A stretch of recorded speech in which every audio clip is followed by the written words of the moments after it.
the crumbling remains of once great cities stood in eerie silence. Asphalt cracked under nature's slow reclaim, rusted signs swayed in the wind, and streets that once teemed with life now lay buried beneath ash and dust. But deep within the ruins of Dead America, not all was silent. In a shattered strip mall outside what used to be Phoenix, a flicker of resistance sparked back to life. Jackson Cruz crouched low behind the overturned register counter of an old pharmacy, his hand resting on the grip of a battered pistol. The dull light filtering through the broken ceiling illuminated the sweat dripping from his brow. Outside, faint groans echoed through the air like a distant storm. The undead were near. Clear, a voice whispered from a few aisles down. Jackson peeked over the edge, scanning the twisted shadows. "Not yet," he muttered, eyes locking onto a shambler dragging one foot across the tile. Its mouth hung slack, eyes glazed over with that familiar pale cloud, but its ears twitched. It had heard something. Behind him, Lila Jennings tightened her grip on the crowbar. The youngest of the crew, she was just 17, but her fire had kept her alive longer than most. She nudged the others, Miguel, the quiet engineer with scars too deep to explain, and Riley, the ex-firefighter who had turned into their field medic after the collapse. They'd only come in for antibiotics. Just a supply run. But every step into Dead America came with risk. Miguel signaled with a low whistle, 2 short notes. Trouble. The shambler let out a high, rasping cry, echoed seconds later by several more from outside. More were coming. "Time to move," Riley hissed, tightening the straps of his backpack. Jackson raised his pistol and fired a clean shot between the zombie's eyes. The creature dropped with a wet thud. No turning back now. From outside the shattered storefront windows, a wave of grotesque forms surged forward. Not just the slow ones. Runners, more recent infected, were with them. "Back exit. Go!" Jackson ordered, already on his feet. The group bolted through the broken hallway behind the pharmacy, feet pounding against loose rubble. Alarms from decades ago still occasionally crackled into life, a strange chorus of dying technology echoing around them. As they burst into the back alley, Riley slammed the door shut behind them and shoved a rusted filing cabinet in front. "That'll buy us 10 seconds. Maybe less." Lila glanced up at the surrounding rooftops. "We need higher ground. Now." Jackson pointed toward a half-demolished parking structure across the street. "There. We make it to the top and we can signal HQ." Miguel hesitated. "What if the antenna's down again?" "Then we hold," Jackson growled. "And make them regret chasing us." They sprinted across the street, dodging broken cars and collapsed streetlights. The roar of the undead grew louder, closer. Jackson didn't need to look back to know they were gaining. Riley reached the entrance first and kicked aside a barrier of fallen metal. "Go!" One by one. As the others filed in, Jackson fired backward blindly, slowing the pursuit. One runner lunged at him, barely missing his shoulder. He twisted and shoved it back with his foot, then dove inside. The stairwell stank of mildew and rot, but they climbed. Each floor groaned beneath their weight. Lila led, crowbar at the ready. Miguel brought up the rear, occasionally tossing scraps behind them to slow the ones following. When they reached the top, wind howled across the rooftop, tugging at their clothes. The sun was setting behind layers of gray haze. From up here, the city looked like a forgotten world, buildings stripped to their skeletons, roads filled with moss and decay. But far in the distance, a single flickering light blinked 3 times, paused, then blinked twice. Lila spotted it first. "That's ours. That's Haven's code." Relief washed over them, but it was brief. From the stairwell below came a metal clang. Then another. Then the low, gurgling growl of a crawler on all 4s. They weren't done. Jackson set down his pack and pulled out the flare gun. "We've got 1 shot. Lila, light it up." She struck the flare and loaded it carefully. Her hands were trembling, but her eyes were steady. As the door below cracked open, revealing glowing eyes and snarling teeth, Lila fired into the sky. The flare arced high above the city, glowing red like a beacon of defiance. They weren't running anymore. They were calling the fight to them. Dead America might have crumbled, but the survivors were about to rise. Let me know when you're ready for Part 2, Strike from the Shadows, where the survivors form a plan to lure and divide the horde, and face the first real betrayal in their ranks. You said. The flare's red glow faded into the haze-filled sky, but the signal had done its job. In the distance, somewhere beyond the hollowed bones of the city, someone had seen them. Now, it was a matter of surviving long enough for help to reach them, if it came at all. Jackson watched the horizon through broken binoculars, scanning for any response. Nothing yet. Doesn't mean they're ignoring us, Riley said quietly, leaning against the cement barrier of the parking deck. Haven's protocols mean they have to scout before sending a pickup team. Could be hours. Jackson nodded. Hours we don't have. Below, the infected had started to gather, drawn by the flare, their instincts sharpened by hunger and the scent of human sweat. Dozens of them filled the street, their grotesque shapes shifting between the wreckage, moaning with anticipation. Miguel knelt near the stairwell, hammering together something with bits of pipe and loose wires pulled from an old fuse box. I can rig this up into a remote spark trap, he said without looking up. Won't take them all down, but it'll give us a shot if they swarm. Good, Jackson said. Set it near the entrance. We'll draw them in, then trigger it. Lila stood near the edge, watching the infected below. Her knuckles were white around the crowbar. There's too many. Jackson joined her. That's why we don't wait for them to come to us. We take the fight to them. Hit fast.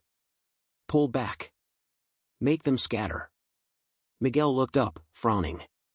You want to lure them away? No, Jackson said. I want to split them. It was a tactic from before the fall, when the military still ran ops against infected zones. Divide and confuse. Separate the fast ones from the slow ones. Hit one side hard, then vanish before the horde can rally. Riley ran a hand through his dust-covered hair. It's risky. But better than sitting here waiting for backup that might never come. They agreed to move at dusk. By the time the sun fully vanished behind the ruined skyline, the team was ready. Miguel's trap was armed and set just inside the stairwell. Riley had doused a few oil-soaked tarps with accelerant. Lila carried signal mirrors and a flare stick. Jackson carried explosives. The plan was simple: lure part of the horde toward an abandoned bus yard a few blocks north. A distraction. Once the infected followed, Miguel would set off the spark trap to eliminate the rest that stormed the rooftop. With any luck, Haven's scouts would spot the chaos, and know it wasn't just panic, but a coordinated fight. The first move fell to Lila. Standing on a rooftop ledge 2 buildings over, she angled a mirror and caught the last trace of moonlight. A flicker danced along the walls below. The runners noticed first. 2, then 5, then a dozen, peeled off from the main group and surged down an alley, heading straight toward her position. Jackson grinned as he watched the split begin. Now. He and Riley took the side stairwell and began tossing noisemakers, a can full of nails and glass, a string of clanking pots. Every sound drew more infected away from the rooftop, away from Miguel's trap. But not all. As the rest of the group ran into the night, Miguel waited alone behind a crumbling pillar, clutching the remote trigger. The trap sparked. A hiss of tension filled the air. Suddenly, the stairwell door groaned open. Miguel's thumb hovered above the button. But it wasn't a zombie. It was a man. Wearing old riot armor and holding a silenced pistol. Miguel froze. Don't move, the man whispered. I'm not with them. Miguel's grip tightened. Then who are you? The stranger stepped forward, face partly hidden behind a cracked visor. I'm from a resistance cell outside Haven. We saw your flare. You weren't supposed to fire it. Miguel frowned. We followed protocol. No, the man said. You broadcast a location that the infected tracked to. It's a suicide call. Before Miguel could respond, a roar came from behind, the remaining horde pushing through the stairwell, eyes glowing in the dark. The stranger grabbed Miguel and shoved him behind cover. Too late now. Hit the switch. Miguel slammed his thumb on the button. Electricity surged through the trap, lighting the stairwell with blue sparks. Screeches filled the air as the lead wave of infected collapsed into smoking heaps. Miguel coughed through the haze. The stranger pulled off his helmet, revealing a young, hardened face beneath. "Name's Beck," he said, standing over a pile of smoldering corpses. "You all just declared war. You ready to finish it?" Miguel stared at him, heart pounding. "We've been ready." End of part 2. The air was thick with the stench of burnt flesh and scorched metal.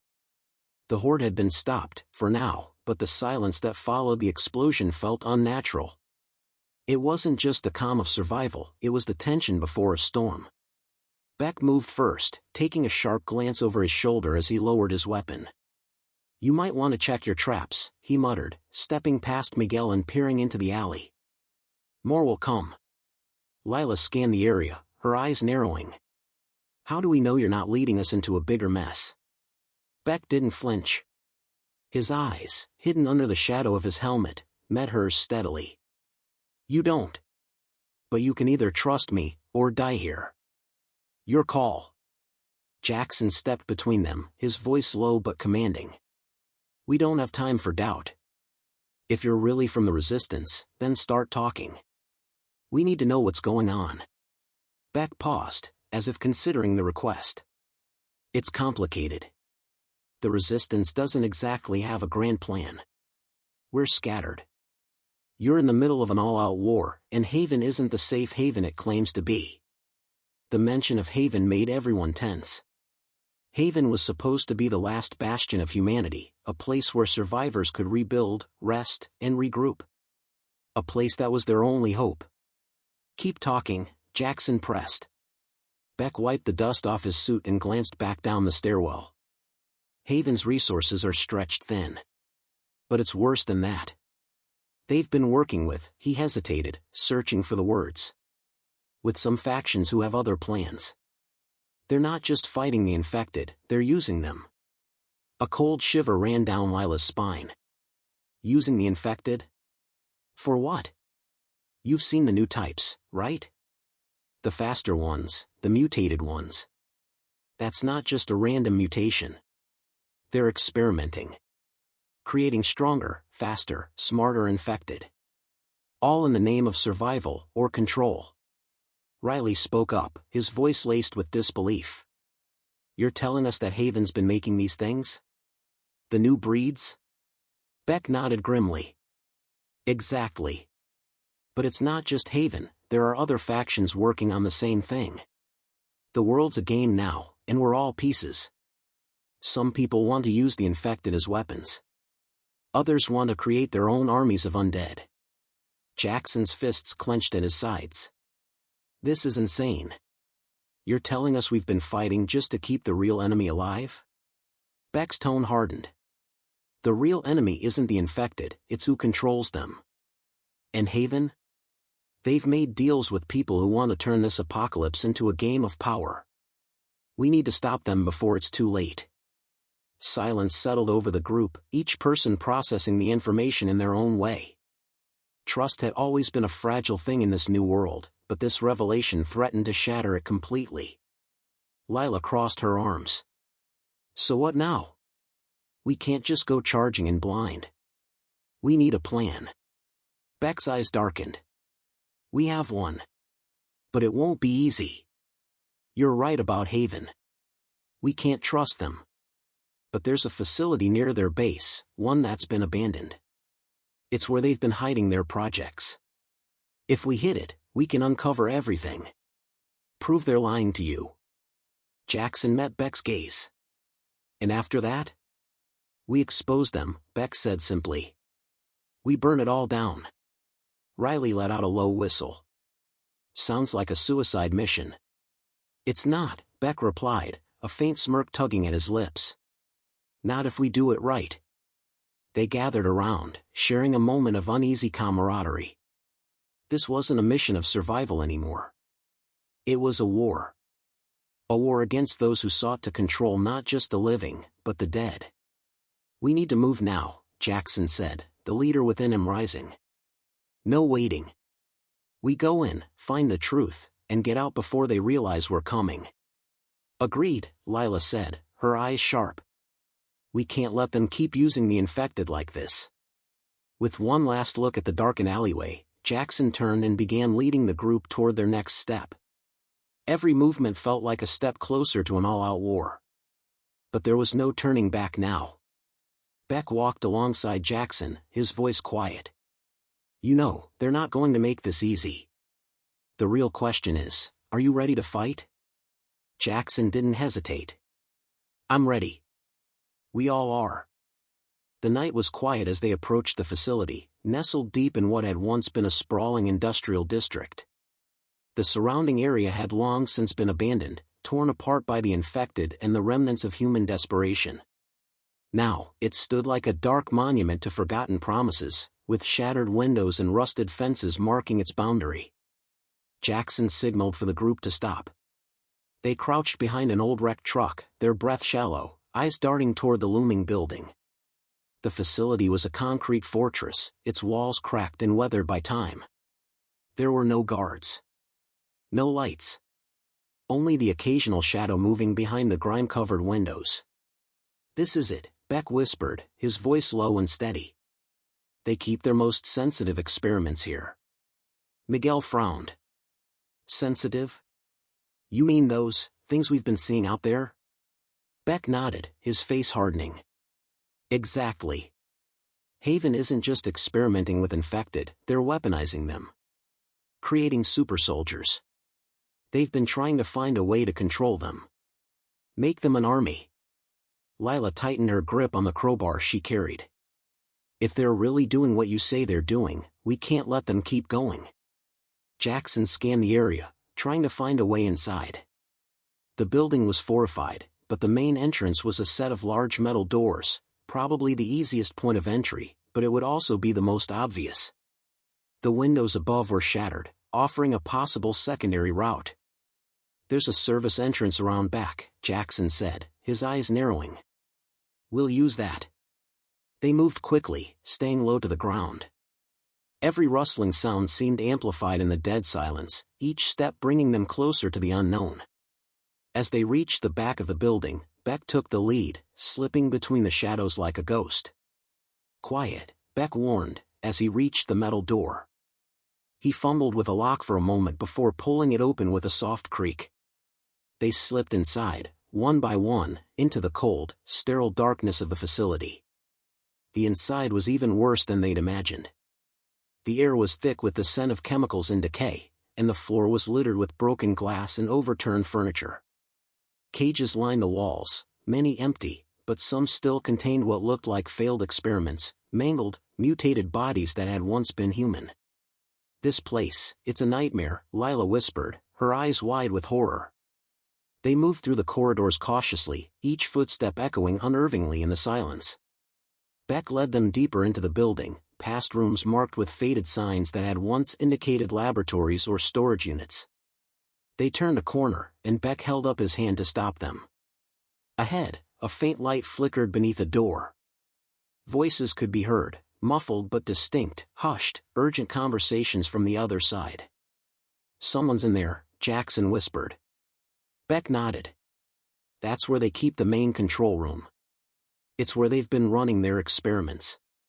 Jackson's heart pounded in his chest. This was it, the moment they could expose Haven's darkest secrets. If they could get into that room, they might find the evidence they needed to destroy everything. Beck motioned for them to stay back. He crept closer to the door, his movements fluid and deliberate. After a few tense moments, he signaled to Jackson. "We go in now," Beck whispered. "On my mark." Jackson nodded. Riley, Lila, and Miguel took their positions, ready to move. The door opened slowly, revealing the dimly lit room beyond. Inside, several figures stood in front of large, flickering monitors. They were focused on a series of data screens, not noticing the group's presence. Jackson's breath caught as his eyes landed on the center of the room, a large containment unit, filled with writhing, grotesque shapes. Through the glass, he could make out the faint outline of a human figure, but it wasn't entirely human. It was twisted, contorted, and covered in scars. A test subject. Miguel's eyes widened. This is what they've been doing? Turning people into monsters? Beck's jaw clenched. Not just people. Soldiers. They're testing different strains, trying to see which one can be controlled, used for warfare. Jackson's blood ran cold. He could feel the weight of the situation sinking in.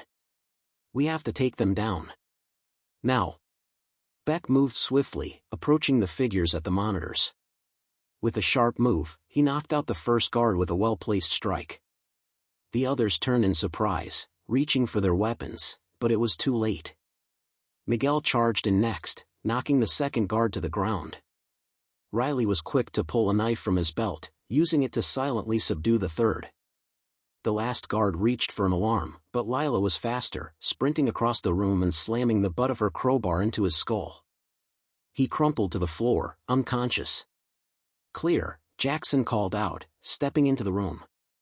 They approached the control panel, and Beck began working quickly.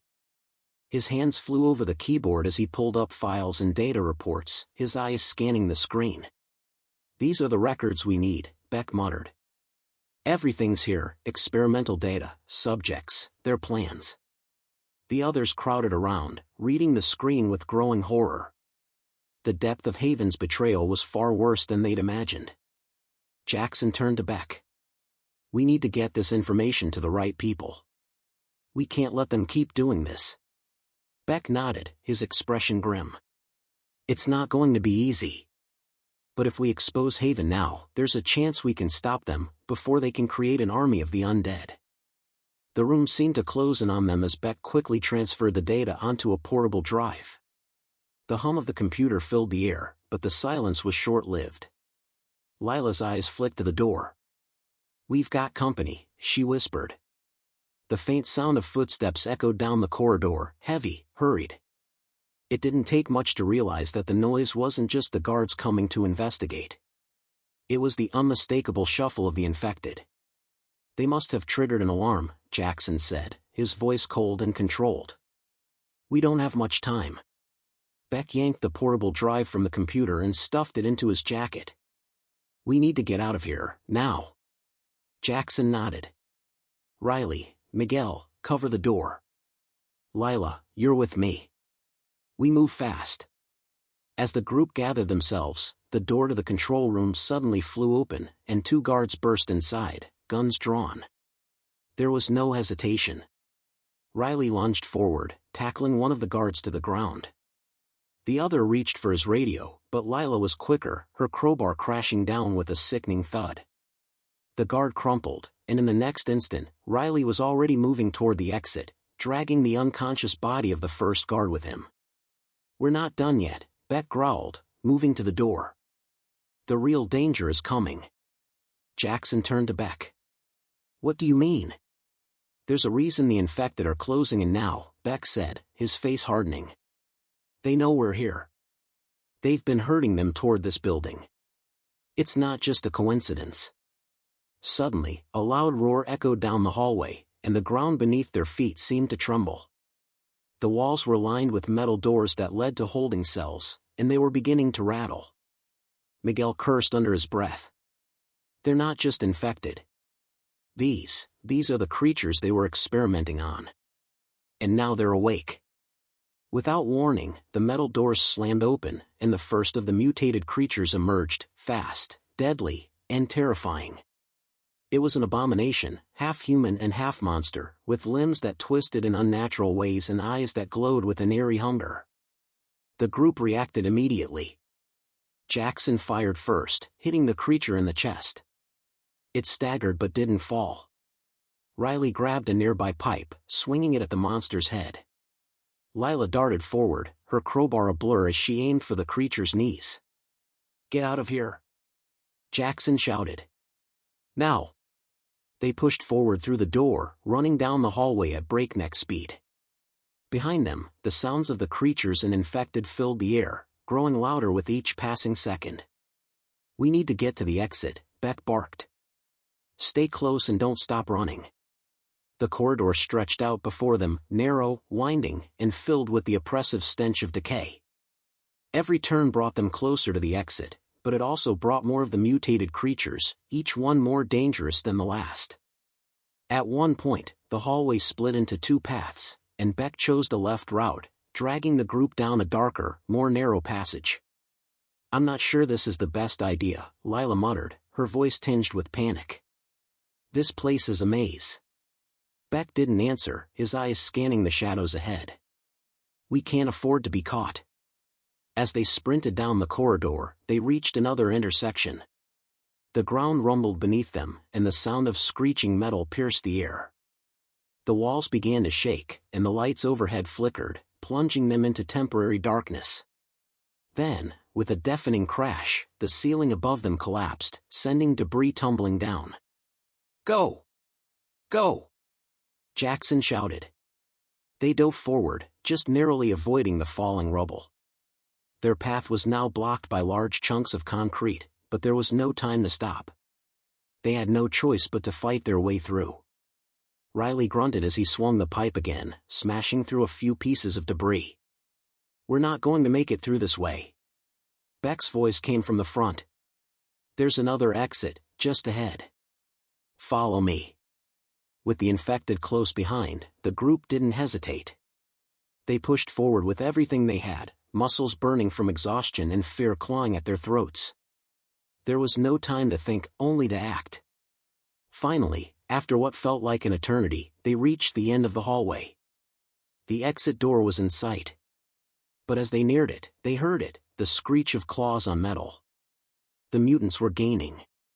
"There's no way we're making it through this door in time," Miguel shouted. "We'll have to hold them off," Jackson said, his voice steady despite the chaos around them. Beck gritted his teeth. "No. You're not staying here. You're getting out." Jackson turned, his eyes meeting Beck's. "What the hell are you talking about?" Beck stepped forward. "You all get to safety. I'll cover the rear. Go." Before anyone could protest, Beck turned and ran back down the corridor, his weapon raised. "Go," he yelled one last time. With no other choice, Jackson motioned for the group to follow him through the exit. They burst through the door, spilling into the night air, breathless and bloodied. Behind them, the facility seemed to shake as if in protest of their escape. But Beck was still back there, buying them precious seconds to flee. The sounds of battle echoed through the halls, a reminder that this was far from over. Outside, the night was calm for a moment. But the weight of their escape, and the horrifying truths they had uncovered, hung heavy in the air. "We need to regroup," Jackson said, his voice grim. "We've got the evidence. Now, we expose it to the world." They moved quickly, finding cover in the darkened alleyway, waiting for their next move. But the road ahead was uncertain. They had no idea who was watching, or who might come for them next. The fight was far from over. The group huddled together in the shadows, their breaths ragged from the narrow escape they had just made. The facility loomed in the distance, a dark reminder of everything they had fought against. But now that they were outside, the real question was what to do next. Jackson turned to the others, his face lined with fatigue and determination. "We've got the evidence. We need to get it out there, let the world know what Haven's been doing." Lila glanced around nervously. "But how? Haven controls everything. They're embedded in every part of this crumbling world. Do we just walk into one of their strongholds and say, 'Hey, here's proof you're monsters'?" "Exactly," Beck replied, his voice sharp. "It won't be easy. But we have no choice. If we don't expose them, they'll keep experimenting and creating weapons. More innocent people will die." Miguel clenched his fists, the weight of the situation pressing on him. "We can't just show up and hand over the data. We need to plan. We need allies. But how do we even find the right ones?" "That's the part I'm worried about," Jackson said. "The resistance is fractured. Some groups will take the data and run with it, but others might try to control it for their own gain. Who can we trust?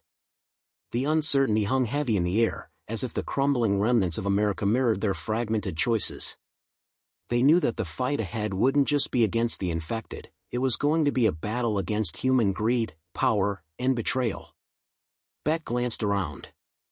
There's a resistance group called the Reclaimers. They're based in the Northern Territories. They've been fighting against Haven's influence for years. They'll want this information. But is it really that simple? Lila asked, her eyes searching for answers. What if they don't trust us? Or worse, what if they want the data for themselves? We don't have time for second guesses, Jackson snapped. We go to them. We hand over the evidence, and we make sure Haven knows we're not backing down. Beck nodded grimly. All right. But we need to move fast. The longer we stay in one place, the more likely it is that Haven's forces will find us. We need to get to the Northern Territories before they catch wind of our escape. Jackson turned toward the direction of the road leading north. The wasteland stretched out before them, desolate, eerie, and silent. The landscape had been ravaged by both the undead and human conflict. The cities they had known were now little more than ruins, homes to nothing but the infected and the forgotten. It was a harsh reminder that in this new world, survival was a fragile hope at best. Let's go, Jackson said, pushing the thoughts of doubt aside. We move now. No hesitation. The group began to walk, their steps heavy but determined. As they ventured into the wasteland, the distance between them and the nearest Haven stronghold grew wider, but so did their sense of isolation. The world they had known was gone. The last remnants of civilization lay buried beneath the ashes of war. After hours of walking, the terrain began to shift. The ground became uneven, marked with craters from past conflicts and the skeletal remains of buildings that had once been places of life. They paused only when necessary, taking short rests to gather their strength. But as the day wore on, it became clear that they weren't alone. They're following us, Miguel whispered, his voice tense. Jackson scanned the horizon, his instincts kicking in. The sun was beginning to set, casting long shadows across the landscape. In the distance, a plume of dust rose from the road ahead. Someone, or something, was on their tail. Stay low, Jackson instructed, motioning for the group to crouch behind a crumbling building. Whoever it is, we need to stay hidden until we know what we're dealing with. The group took cover, hearts pounding in their chests. They could hear the faint sound of engines approaching, growing louder with each passing moment. It wasn't long before the silhouette of a vehicle appeared on the horizon, a heavily armored truck, rolling steadily through the wasteland. That's not a Haven vehicle, Beck muttered. But it could be a scout for one of the factions. Jackson's mind raced. Could it be a friendly group? Or had they stumbled upon a rival faction? They couldn't afford to take chances. If it was hostile, they would have to fight. If it was an ally, they needed to make sure they were truly trustworthy. The truck came closer, and Jackson motioned for the group to stay still, their bodies frozen in the shadows. As it neared their position, the truck slowed, and the sound of a door opening reached their ears. A figure stepped out, tall, cloaked, and heavily armed. The figure surveyed the area, scanning for signs of movement. After a tense moment, the figure spoke, their voice low and gravelly. I know you're out there. Don't bother hiding. Jackson's heart skipped a beat. Had they been spotted? The figure stepped into the open, lowering their hood to reveal a woman with a sharp gaze and a scar that ran down the side of her face. Her eyes locked with Jackson's, and she smiled faintly. You're the ones who raided the Haven facility, aren't you? She asked, her voice calm but laden with suspicion. Jackson didn't move, choosing his words carefully. We've got information. Critical evidence about what Haven's been doing. We need to get it to the Reclaimers. Can you help us? The woman's expression remained unreadable for a moment. Then she nodded. I'm part of a smaller faction, the Nomads. We've been keeping an eye on Haven's movements. But I can't take you straight to the Reclaimers. Not yet. Why not? Beck asked, his voice skeptical. Because we need to be sure we can trust you, the woman replied. Haven has spies everywhere. And there are factions out there who'll do anything to get their hands on that data. Jackson's eyes narrowed. So what now? The woman looked at them all. We need to get you to a safe house first. From there, we can figure out the next step. Jackson didn't hesitate. Lead the way. The journey to the safe house felt like a blur, the world outside a hazy mix of barren roads and windswept ruins. Jackson, Lila, Beck, and Miguel followed the woman, who introduced herself as Ava, through the twisted landscape. The sun was setting, casting the remnants of civilization in an eerie glow, and the air felt thick with the weight of uncertainty. Ava led them off the main road, veering onto a narrow path that disappeared into the overgrown woods. The forest, though silent and still, seemed to hold a secret, as if it had witnessed more than its fair share of survival stories, some successful, others not so much. I didn't expect a safe house to be in the middle of nowhere, Lila muttered, her eyes scanning their surroundings warily. How do you know we're not walking straight into a trap? Ava glanced back over her shoulder, her face unreadable. You'll see soon enough. Trust me, I don't bring people to the safe house unless I'm sure they're worth the risk. It's not the safest place, but it's a hell of a lot better than what's out there. The group walked in tense silence, each step bringing them closer to their uncertain fate. Jackson's mind raced. Who could they trust? They'd been burned before by those they thought were allies. This time, however, they had no choice but to take the risk. After a few more miles, the dense trees parted, revealing a small cluster of buildings hidden among the underbrush. The structures were old, abandoned homes, but they were fortified. Makeshift barricades lined the windows, and armed sentries stood watch at the entrance. It looked like a place built out of necessity, not luxury. This is it, Ava said, stopping at the entrance and signaling to the guards. The sentries nodded and allowed them entry without a word, their eyes scanning the newcomers with suspicion. It was clear that trust wasn't given lightly here.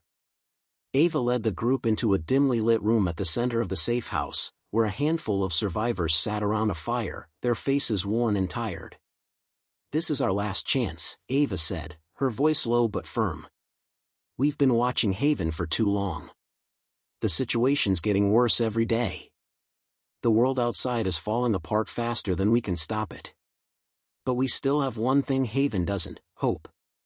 Jackson stepped forward, holding up the small data drive they had risked everything to retrieve. This has the evidence we need. Everything we know about Haven's operations, their experiments, their weapons, and their control over the factions. We need to get it to the reclaimers. Ava eyed the drive for a long moment before shaking her head. I can't just give it to them, not yet. Haven has eyes everywhere. We don't even know who in the reclaimers is truly on our side. If this falls into the wrong hands. We don't have time for games, Beck interrupted, his patience running thin. We came all this way, and now you're telling us you can't help? We need to act fast before Haven can cover its tracks. Ava raised a hand, silencing him. I'm not saying no, I'm saying we need to be smart. You think Haven doesn't have agents infiltrating every resistance group? This data can't just be handed off to anyone. It's not just a tool, it's a weapon, and it could change the tide of this war if used correctly. But if we give it to the wrong people, it could doom us all. Jackson felt a knot tighten in his stomach. So what do you suggest? We sit on it and wait for Haven to come for us? No, Ava said, her eyes narrowing. I'm not suggesting that. But I'm suggesting that we use the safe house as a place to regroup. We need to get to a trusted contact in the reclaimers who can vouch for the authenticity of this data. If we rush it, we could be walking right into a trap. Miguel, who had been quiet until now, spoke up. And what if we don't make it? What if Haven finds us before we can make a move? Ava's gaze softened for a moment. That's why we're taking precautions. We'll stay here for a while, keep our heads down. I'll make contact with someone who can get this to the right hands. But first, we need to figure out what we're up against. We've got more than just Haven to worry about. Lila frowned. What do you mean? The nomads have been dealing with some new players in this war. Haven's control is slipping, and factions are starting to fight for control of the remnants. It's not just zombies we're fighting anymore. There's a whole other war brewing between those who want to rule what's left of America. Jackson clenched his jaw. The more he learned about the state of the world, the more uncertain the future became. And who's leading this new faction? Ava hesitated for a moment before answering. Someone with a lot of power. Someone who's been biding their time, waiting for the right moment to strike. A person who believes that the world needs to be remade, in their own image. Jackson's mind raced. Who? Ava looked him dead in the eye. The Scion. They were once a part of Haven, but they broke off when they realized that Haven wasn't going far enough. They want to build a new world, but they don't want any survivors who don't conform. They're willing to burn it all down to create their vision. The air in the room grew colder, the weight of Ava's words settling on them like a shroud. Jackson felt the gravity of their situation more than ever. It wasn't just Haven they were up against now, it was a whole new threat, one that could be even more dangerous. We have to be ready, Jackson said, his voice grim. For everything. Ava nodded. Exactly. And that's why we need to move carefully. We're not just fighting for survival anymore. We're fighting for the future. The safe house was quiet, eerily so, as if it knew that everything was about to change. Jackson paced the floor, the weight of the decision pressing heavily on his shoulders. Outside, the world continued to crumble. Haven's influence seemed to stretch farther by the day, while the Scion's growing presence posed an even greater threat. Inside the safe house, a final meeting was taking place. Ava, Beck, Lila, and Miguel gathered around a small wooden table, maps scattered across its surface, their faces drawn and tired. We can't stay here much longer, Ava said, her voice low and urgent. I've made contact. The reclaimers want the data, but they want us to come to them. We can't afford to wait. If we don't act now, both Haven and the Scion will close in on us, and we'll be trapped in this place with nowhere to go. Jackson nodded. He understood. Time was running out. The fight to reclaim what was lost had reached its tipping point, and every minute they delayed gave their enemies the upper hand. We need to get out, Beck said, slamming his fist on the table. We've been stuck here long enough, and we're running out of time. Haven's getting more aggressive, and I don't trust the Scion any more than I trust them. Ava glanced at him, her eyes narrowing. It's not just about trust, Beck. It's about survival. If we don't give the reclaimers what they need, we risk losing everything. Lila crossed her arms, her expression dark. And what happens if we get there, and it's a trap? What if this whole thing was just a setup to lure us in? How do we know we can trust anyone anymore? Miguel, who had been silent for the most part, finally spoke. I've seen enough betrayal to last a lifetime, but at this point, we don't have much choice. We either give them the data, or we risk Haven and the Scion wiping us out entirely. It's a risk, but it's the only one we've got. Jackson rubbed his temples, the burden of leadership weighing on him. The group was right. The reclaimers might be their best shot at turning the tide, but how could they trust anyone in this new world of lies and manipulation? We need to make a decision now, Jackson said, his voice steady despite the turmoil inside. We've already risked everything to get this far. If we stay here, we'll never get the opportunity to strike back. If we leave, we might be walking into a trap, but we can't just hide forever. Ava stood up, taking a deep breath. I've arranged for us to meet with the reclaimers at their outpost. We'll travel at night, under the cover of darkness. We'll move fast, and we'll move quiet. We can't afford any delays. How do we get past the Scion's forces? Lila asked, her eyes scanning the maps. They've been getting closer every day. We can't afford to be caught off guard. We'll take back roads, Ava replied. Stay off the major highways and avoid the towns. It'll be risky, but it's the only way to slip through Haven's and the Scion's patrols. Jackson could feel the tension in the air. Every decision carried weight. Every choice they made could be the difference between life and death. "We move out in 2 hours," Jackson said, his voice decisive. "No more waiting. We fight to take back what was ours. We don't back down." Beck nodded. "Then let's get ready. We're not going down without a fight." The group stood, ready to prepare for the long and dangerous journey ahead. As they gathered their gear and packed what little supplies they had left, the reality of their situation settled over them like a cold, oppressive fog. The world they once knew was gone. But they would not let it go without a fight. As the last rays of the sun disappeared beyond the horizon, the survivors of the crumbling world emerged from the shadows of the safe house. The cold night air bit at their skin, but they pressed on, their eyes fixed on the path ahead. The road to the Reclaimers' outpost would be treacherous. But they had no choice. There was no turning back now. The future of what remained of America, what remained of humanity, depended on the decisions they made in these final hours. In the distance, the faint hum of engines echoed through the woods. A reminder that they were not alone.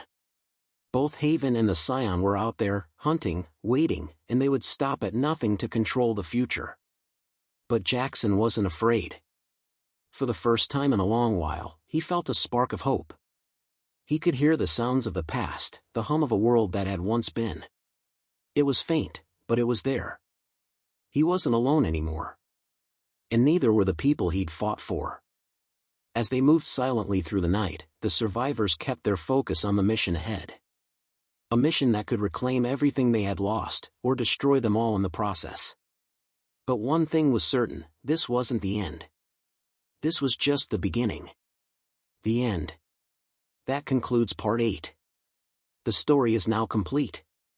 If you'd like, I can help brainstorm more ideas for similar stories or help with any other content. Let me know how you'd like to proceed.